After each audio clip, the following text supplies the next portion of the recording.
Perkenalkan, nama saya Renata Levino dari kelas 11 IPA 5, nomor absen 24. Di sini saya akan menjelaskan tentang sistem tanam paksa pada pelajaran sejarah bahasa Indonesia.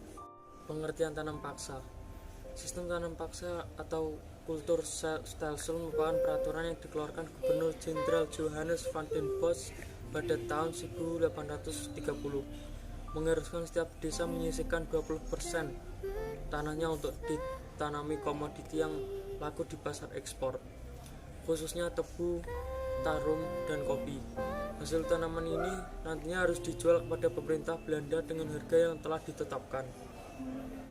Pada tahun 1830, saat pemerintah Belanda hampir bangkrut setelah terlibat perang Diponegoro, pada saat itu tahun 1825-1830, kemudian Gubernur Jenderal Judo mendapat izin untuk menjalankan Kulturstelsel dengan tujuan utama untuk menutup defisit anggaran pemerintah penjajahan dan mengisi kas pemerintah jajahannya yang saat itu kosong. Oleh karena itu, Van den Bosch mengarahkan rakyat jajahannya untuk melakukan penanaman tanaman yang hasil dapat laku di pasaran ekspor. Berikut sistem yang disusun Van den Bosch tibanya di Indonesia pada tahun 1830. Sistem tanam bebas harus dirubah menjadi tanam wajib dengan jenis tanaman yang telah ditentukan oleh pemerintah. Sistem sewa tanah dengan uang harus dihapus karena pemasukan sedikit serta pelaksanaannya yang sangat sulit. Pajak terhadap tanah harus dibayar dengan menyerahkan sebagian dari hasil tanamannya kepada pemerintah kolonial.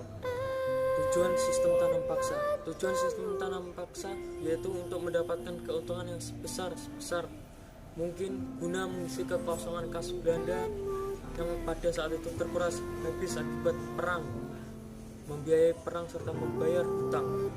Gambar di atas merupakan gambar di mana rakyat Indonesia mengalami kerja tanam paksa dan mengalami penderitaan sangat panjang. Akhir sistem tanam paksa. Tanam paksa berakibat banyak hal negatif bagi bangsa Indonesia, yang pada akhirnya menimbulkan reaksi keras dari berbagai kalangan, baik di negeri Belanda sendiri maupun di Indonesia. Contoh pahlawan dari luar negeri yaitu Douwes Dekker. Edward Douwes Dekker merupakan seorang pejabat Belanda yang pernah menjabat sebagai asisten Residen Lebak, Banten. Douwes Dekker cinta kepada penduduk pribumi, khususnya yang sengsara karena tanam paksa, menggunakan nama sasaran Multatuli yang memiliki arti "aku telah banyak menderita".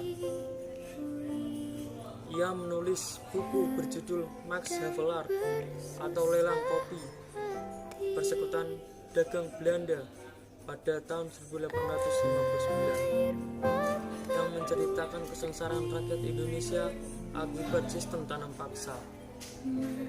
Dan di atas pula adalah orang luar negeri yang mendukung sistem tanam paksa harus dihapuskan, yaitu Baron van Houvel. Sekian artikel tentang tanam paksa atau sistem tanam paksa. Semoga artikel sistem tanam paksa yang dilengkapi penjelasan dan sejarahnya dapat menambah wawasan. Saya Renata Levino mengucapkan wassalamualaikum warahmatullahi wabarakatuh.